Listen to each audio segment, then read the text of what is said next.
4 inch சதுர அளவுள்ள 4 cardboard பேப்பரை கட் பண்ணி எடுத்துக்கோங்க. ஒன்றை முதல்ல இதே போல் வச்சு விட்டு 2 சைடும் 2 கார்ட்போர்டை இதே போல் வச்சு விட்டு நல்லா ஒட்டுற பசையை வச்சு ஒட்டிக்கோங்க.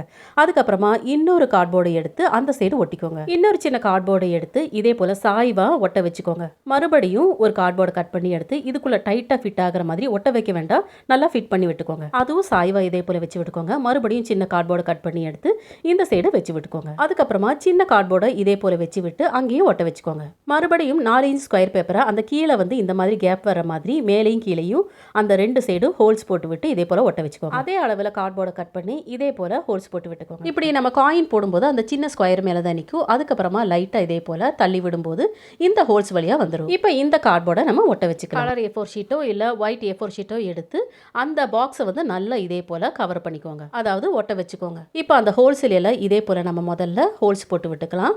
அதுக்கப்புறமா ஒயிட் பேப்பர் எடுத்துக்கோங்க, அதாவது அந்த ஹோல்ஸை அழகாக கவர் பண்ணுற மாதிரி நம்ம ஒட்ட வச்சுக்கலாம். ஒரு சின்ன துண்டு ஒயிட் பேப்பர் எடுத்துக்கோங்க. அதை 2ஆக மடக்கி 2 சைடும் லைட்டாக இதே போல் கட் பண்ணி எடுத்துக்கோங்க. 2 சைடும் கட் பண்ணதுக்கப்புறம் அந்த சென்டர்லையும் இதே போல் கட் பண்ணிக்கோங்க.